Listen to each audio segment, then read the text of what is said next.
Il castello. Il castello di Udine, simbolo del Friuli, già sede del patriarca di Aquileia e del luogotenente veneto della patria del Friuli, divenne sede museale il 26 luglio 1906, in occasione delle celebrazioni del 40° anniversario dell'Unione del Friuli d'Italia. Oggi il castello ospita al piano terra due recenti allestimenti museali, il Museo del Risorgimento e il Museo Archeologico, entrambi frutto di un'accurata scelta museografica, corredata da innovativi supporti multimediali. Lungo tutto il piano nobile si snoda il percorso della Galleria d'Arte Antica, con pregevoli opere d'arte dal 300 all'800, tra cui figurano dipinti di Carpaccio, Caravaggio e Tiepolo. Al terzo piano è possibile invece ammirare il Museo della Fotografia, con immagini ottocentesche e novecentesche dei maggiori fotografi operanti in Friuli come Pignat, Buiatti e Brisighelli.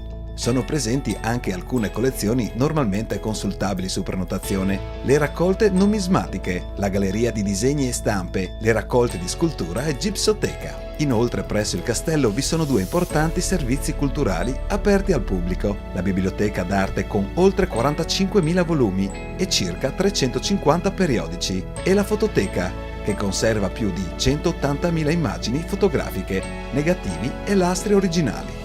La storia. Quanto si vede oggi alla sommità del colle è un imponente edificio cinquecentesco, costruito successivamente al terribile terremoto che il 26 marzo 1511 fece crollare parti dei manufatti precedenti. La necessità di procedere alla parziale ricostruzione del castello si trasformò ben presto in un progetto di rinnovo totale affidato all'architetto Giovanni Fontana, di origine lombarda ma abitante a Venezia. I lavori proseguirono alacremente, con l'impiego di ben 500 operai. La posa della prima pietra si ebbe il 2 aprile 1517. La fabbrica del castello, dopo questo iniziale slancio, subì un rallentamento, soprattutto per la difficoltà di reperire fondi, e il progetto originario dell'architetto non fu portato a compimento. Altri architetti subentrarono a dirigere la fabbrica, tra essi Giovanni da Udine, che nel 1547 progettò una scala esterna che dal cortile dal lato nord permetteva l'accesso al salone centrale. Una terza fase progettuale si ebbe con Francesco Floreani, che nel 1566 concluse alcuni lavori all'interno del Salone del Parlamento.